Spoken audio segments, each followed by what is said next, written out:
Hi, this is the day trade recap. Today is October 26th. I worked with five stocks. I only traded three of them. I did one trade on each of the three, and the other two, um, they just were interesting to me. And so I wanted to talk about them. One of them has a really good lesson that I don't always get to share in a video, but it's one that you've got to really get in your head if you're a new trader. Nobody really talks about it. But if you learn this concept, then you're going to avoid getting in at the top, and it just helps. All right. So I'll talk about that. And then the other one that I had that I wanted to talk about is just an analysis. Okay. It's one that showed up today. I haven't seen one quite set up like this on my charts for a while. For a new trend. It's the beginning of a new trend. You're buying at the bottom and it's going to go. So I'll kind of talk about that a little bit, but let's go ahead and get into my trades. Again, I'm using my crazy chart settings. These are, my dual candle, and a lot of people will be like, what the heck? And I talk about these in some of my other videos, the value of having it set up this way. And I'm probably, I don't think anybody has figured this out the way I have. In fact, I'm confident no one has, but I like to share it because it really, really works. So I've put this combination of charting tools together. I've added a few things hard-coded into the codes of them, changed them around a little bit to make them my own. And based on what I've done, it's just flawless. Okay, you just have to have some patience and some discipline because you can still screw up, but this works really well. So let me go ahead and start with the trades. Started my trading morning off with LIDR.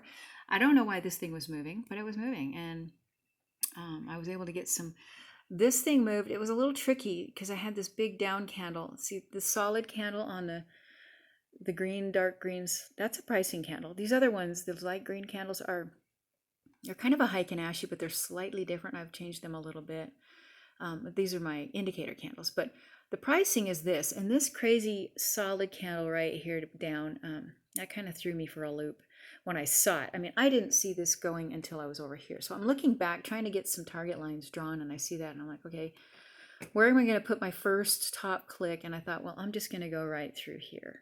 There's a million ways you can do this. I could have used this red line, but I decided to do this, be a little conservative because of this great big, it popped up really high and came right down. And I wasn't watching it at this point, so I don't know if that was a halt down.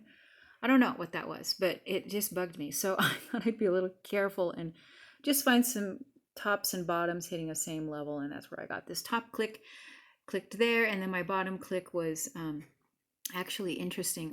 My bottom click, I wanted a nice flat VWAP for that one. And I had to go back. I saw this, so I just kind of lined it up right there. And that's how I got these targets on here. And so I was waiting for an entry, and this green arrow shows my entry. I love this blue arrow, okay? This blue arrow goes along with these light green candles. When they cross above my smooth blue line, which is, this solid blue line, which is my stop loss. When the candles pop above, pricing candle pops above that, and I get an indicator candle above that I can see a little bit of body, then that's an entry. And then I'll confirm down here in the DMI, because this is a really important trick too, to confirm down here, you want to be somewhere at a support level when this occurs on your chart. And then down here, if this green line in the DMI, this is the D plus line, if that's above, I've added this green dashed, I coded that in there. That's set at the 30 level or so. When that green line gets above there, that's really good, or at there, right? And the yellow line above the red and above this. I also added this yellow dashed. Ideally, I want the yellow line above the yellow. So the yellow line goes with the yellow line. The yellow dash goes with the yellow line. That's the ADX. And the green dash goes with this green line. So I want, these yellow lines and the green lines to hit their appropriate dash line. So sorry I wasn't able to explain that any better than I did. But anyway, that's set up perfectly, and red's down here. Red needs to be below all this stuff. Ideally below this white line, okay? And pointing down, obviously. But anyway, so that I got in here on LIDL at 8:22 this morning my time, and my entry price was $7.11, and my target, based on what I drew back here from this move, right? I've already explain that. It's going to be this green line because I know it's going to be the green line whenever I have this particular setup, right? That's why this analysis down here is important, because I know how strong the move will be, if it's going to go to this line or if it's going to go to this line. And I took it to this line, which was $8.78. So on that little trade, which really didn't take very long, it was $1.67 per share gain. So that's all I did with this. When you're at this target line, it's going to have to come down to a major support level. Okay, it's not going to come down to the 9. This light blue dash line is my 9 EMA, and it's probably not going to hold at the 20, which is this white dashed EMA. Here's the VWAP, and do you see how it just crashed? When it crashes through VWAP, I just pretty much don't care about it anymore. I mean, a lot of times they'll return and come back up, but that's going to take a little time. It crashed to the 50, it crashed to the VWAP. It came down here to this 200, which is this yellow. And look, it just, it got rejected here at the 50. And so anyway, down it went. It gave back pretty much everything. You see that? I'm zooming out so you can see where it kind of started the morning. I mean, here's yesterday's prices after hours. Here's this morning. And it's almost down to where the little dip from this morning. So again, I don't know why this thing was running. So I'm really cautious when I don't really understand why. It may have had news, but I couldn't find it. So then MYSZ did have news. And this is a stock I'm familiar with. It shows up on my charts, you know, once or twice a year. And I don't usually do much with it because it's always been so cheap. But this one had such good news. They're from Israel, which I don't typically trade foreign stocks like that, but the news on it, I know this is a clothing company based on my experience with it previously, and they made a deal with Dockers. So you know, that's pretty good news, really. So I felt like, okay, these guys are going to finally take off and have a little juice today. And I didn't trade them until let's see, what time did I work with them? 9:30. So I finished with that previous trade. I was listening and looking and watching my scan, and this thing was just gaining some momentum. So I had it, I saw the previous moves. How did I draw my lines on this one? Let me zoom out. Okay, I have some white lines on here. I think that's what I did. I just used my white lines from the daily chart. So let's go to the daily chart, and why I had, see, the stock is not my favorite. But we had a gap filled. You see, when you have this big space, if you're noticing price above an area where really nothing, see, here's this big wick, and this is important. Anything above $1.80 is going to be breakout for a while. So if it can hold that level, so let me go. This wick right here, this is what I'm talking about. This wick, it hits like $1.80. So I'm going to show you what that looks like on the chart, because this is a little lesson. $1.80 is right here. And you see how once it broke through there, it kind of really popped up to the next white line, right? Well, the next target line, or the yellow target line. But that, you know, you need to kind of understand why you're putting these specific lines on here. That was a wick, okay? And it lined up with this target line exactly. You know, I didn't intend that. That's just how it worked out with my lines. So my top click was this level. So I'm going back and I'm looking for my top click, which the price was, let me go back and find the price. The price was $2.19. Why did I choose $2.19? Because the 50 EMA, and this is when you're at a bottom, when things have crashed, prices crash down forever, crashing down, down, down, down, down. You're doing a bottom bounce and hoping for a trend up. Well, you're going to come find 50 levels, previous 50 levels. And here, or was it this one? No, it was this one right here, this white line. So that was my top click. And I know it doesn't look very easy to tell what I'm talking about until I go back to my low time frame. But anyway, that was this level. Okay, so that's how I chose it, because, you know, it was popping along and I didn't want a lot of lines. I wanted a nice range, and I finally got it right here.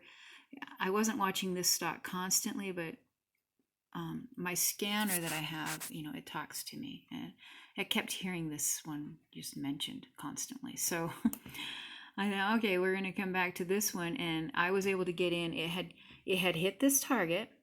It had come down, and usually it needs to come down to major support, and it really actually had done that. It tailed to 50 right here, and it almost did here, and the VWAP was all right there. So I felt like, I'm going to get in here. It really proved this line pretty fairly decently. So I thought, chances are it's so close to that line, it's going to push through now because, what did I tell you? Right here, this thing was setting up. It wasn't quite there, but I just felt like I'm going to get in. I had other signals on here that looked really strong, like this green buy bubble. This blue arrow, though, was the thing that caught my attention and got me trying to make a decision. So I waited a couple of minutes. I got in on this little, it was a down candle actually, but I got in on it and they gave me a discount. So my entry was $2.15. And I decided I'm just going to take it to this yellow line because on the daily chart, I knew what that yellow line was. It was that one lonely wick. Remember, I talked about that lonely wick. So we're going to go up to that, and there we go, right there. And it hit that a bunch, and it said, I'm done, right? In fact, it may turn around and continue, I don't know. It's finding support back here again at this level. But, when you're between, I'd have to have a really good setup down here for me to get in again, and it's just chopping. So I think it filled the little gap that it wants, but at this point, it's a matter of watching for continuation signals, right? And that takes a little bit of experience to recognize continuation. So basically, I went from my entry was, what was it, 215 to 283. So I made a little 68 cents, but on this such a cheap stock, and there was heavy volume on it in the millions per candle, and I'm on a minute chart. I was able to trade lots of shares. So again, it's a matter of if this yellow line down here, let me zoom in down there again. Here was the entry. What was it looking like? The green and the red are spreading far apart. If the red crosses the yellow, that's going to be a good, and the yellow is going up. That's going to be a good time to get in and just take it to your next line, okay? This takes a little getting used to use this, but you've got to use this with other things. You can't just say, oh, blue arrow, I'm getting in. And I'll show you an example of that. The bad examples happen all the time. But so that was my size. IINN. This one also had some really good news, but I wasn't a fan of the news really, but it's a new, let me see. I don't know if it's a new stock. I can't remember. Yeah, it's a new stock. So again, it was tricky to draw my lines, but I did draw some lines. I put this white line on here based on kind of the tops of where this thing recently IPO'd. And then I put a white line at the top of here, which really didn't amount to much. But I felt like, we've got some VWAP, sharp angling right here. We've got a bunch of lines right there. So I'm just going to put it right there and then have my top click for my target line drawing here, and then my bottom click down at the bottom of this low. And then I'll show you how that worked on my 1 minute chart, and I was able to plan my trade. So I got in on this one at 11:15 this morning, which was right here. So we had a nice blue arrow. This is my primary signal. This rings. I've coded in a phone ringing sound that'll really catch my attention. Sometimes I step away and I have to come look. And it is such an early signal, really. It's an early signal. It's a dip buy signal, basically. And a beginning of a trend signal. But it was so early that I have a couple of minutes to think about it to decide. So if I'm out of the room and I come in and I see this and I check and I'm like, what does the DMI look? Oh my gosh, we got a good thing going on down here. This green line is headed up. Yellow is not pointing down. And my candles, my light green, which are my indicator candles, are above the line. And my pricing candles above the line. I'm going to go for it, right? Everything's pointing up. Everything, continuation, right? When you have all your EMAs pointing up, that's continuation. So this showed tremendous strength. They had been pointing up. So my entry was $5.63. And I wasn't totally sure if it was this line or whatever. It went right through this line. So I thought, okay, when I have this setup where the green is spreading far apart from the red and the yellow is going up, I'm pretty guaranteed that it's going to hit my next green target line up here. It'll go through the yellow and it'll hit that. So I was planning on exiting at $7.71. Now, I already explained how I drew my lines, right? So you gotta understand how you're drawing your target lines, because that helps you plan your trade. You know, how is it going to be worth it? Is it making sense? Is everything pointing that direction? You know, because you're going to have pullbacks. I mean, these pricing candles, look how they kept pulling back. How scary is that? You're like, okay, it reached this line. Is it pulling back? Is it going to dip down? It held, but you don't know that it's going to hold in the minute that that candle is forming. If you've traded any length of time, you know what I'm talking about. So anyway, this one continued because my indicator candles just continued to look big and strong and holding their stop loss line beautifully. No signs of weakness at all. Weakness is when your pricing candles, the dark green ones, go below your stop loss line. So, but here it reached my target. It kept tagging it, and then, so that was showing pretty good resistance right there. And then it came down. Once it's hit a target line, my anticipation, and it's usually right, is that it needs to come down to major support. Major support's usually a 50 or a VWAP or whatever happens to be the next, not usually the 20. Okay, 20 to me, 20 EMA is usually in the 9 or just pullback levels usually.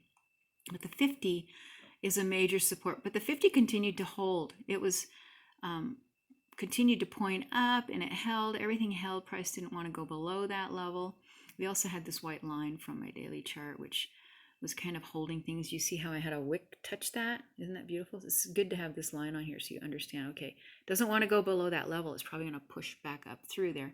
So this, I didn't take this one, but because I was looking at something else at the time, but I could have got in on this blue arrow because it's at a support line. It held the 50, everything's still pointing up, and I could have got in at $6.80 and gone up to this line again, right? I wouldn't have gone beyond this line because my DMI was weak. It generally, this yellow line wasn't above. Remember, I told you the yellow line needs to be, where am I? Right back here. Pointing up is good, but red wasn't even below the yellow, and yellow usually needs to be up in the trending zone, which is anything above this white line. So we didn't have that. So I thought, well, it looks like it's going to be a range trade. I'll just go to the next, the top of this range. See, I drew this shaded box that tells me where there's a range. So my target would have been, getting in at that signal at around $6.79 and going to $8, right? Or no, actually $7.70. So that would have been another dollar, but I didn't do that one. I can't remember what I was doing, but I didn't do that one. So those were the three trades. So on that particular stock, I did make $2.08 a share on this move from here to here. So do you see how using these keep me in the trade? The indicator candles, these light green, as long as they're above this stop loss, they keep me in the trade. And I've had others that, use a stop loss with, but this has been the best. This has absolutely been the best method to show me trend and stay with it, even during pullbacks, don't stress. And with this indicator down here, the DMI, and I have customized this myself. I've put some hard coding in there to add a few other things to show me, hey, strength, and my entry will be under certain conditions with that and with this, and this blue arrow goes with this other indicator. But I do have the pricing, obviously the pricing candle. What I do is I look for that to hit my level, my targets. Okay, the minute the dark green hits my target, I'm out, right? So, and it always pulls back right there. So it's like a crystal ball in a way when you're doing it this way. It's pretty amazing how well it goes. Now let me talk about a real dangerous CLTX, because this showed, or is that correct? CLXT. I'm sorry, CLXT. I get a little dyslexic sometimes. Okay, this one I was watching a little bit. It had, by the time I saw it, it had already hit. I drew this line after this level, right? I drew this line based on, these candles that just were kind of hitting there, and it was coming down here. But what I saw were some blue arrows, right? Blue arrows are my primary get-in signal, right? Buy. And if you're looking at that, anyone else probably got trapped because they're like, Well, it hit a target. I'm getting a signal. The lines are still pointing up. I think I'll get in, right? Well, what did it do? It came back down. It had to test support again, and then it pushed through again, but then it failed. So if you're getting in, you're kind of getting in at the top here, right? You're hoping for it to go to the next line, and it's just no way. It did not do that. I don't even remember if this thing had news. I didn't check on it because when I saw this happening here, I just thought, And the reason I didn't get in, even the DMI kind of looked like, well, who knows? The ADX was a little bit high. It was 55-ish at its high point. This was kind of low down by the 30s. But the problem is this didn't ever come down. Price, when it hits a major target, one of these green lines, price needs to come down to major support. And major support, what did I just tell you? It's either VWAP or the 50 EMA, which is this dark blue. And you see on these signals, it hadn't come down there to prove or give it energy. Basically, I consider that giving itself some energy. It was still here up at the top, right? And so you're gonna get some false breakouts, and people are just waiting for you to do that and get in and just slam you down, take advantage. So now let's clear down to this 200 EMA. So this is what I want you to pay attention to. If you see a buy signal up here and it hasn't come down to major support after hitting a target, you better not get in, because you're going to be one of these guys that loses bad. You're probably going to have an entry price of somewhere around here. Say you got in at $3.75 and you're hoping, okay, it's going to go. Well, it doesn't, right? So you're instantly in the red, instantly, and it doesn't come out of that red. So you're a bagger. So that's what I wanted to show you about clxt. That was just a really good backside, what I call a backside signal that's not good. Why is it not good? Backside of the high target right here, your backside of hitting a target needs to come down to major support. Wait for it to come down, major support, and then give you a buy signal. Here's a buy signal, but not really. It's a blue arrow on a chart, but everything's trending down now. I mean, it's pretty obvious you're in a downtrend. Plus, your lines down here are all kind of tangled up right there. There's no sense of direction. So I don't know if I want to talk about this one, take some time up. I think I won't talk about the other one. It was, how to recognize a new trend starting on a downtrending, a stock that's been downtrending forever and ever and ever and ever. It's a turnaround point for a long term, and it's more like a day, not a day, but a long-term investor, not a day trader. But it's something that maybe some of you are interested in if you swing or hold longer. But I'm not going to take the time. I just wanted to go over my trades that I did do in this crazy little backside fake out that I'm sure people fell for. You can avoid that now that you know how to spot it and know, don't get in. Okay, I hope this was helpful to you. If you have any questions, let me know and we'll talk soon.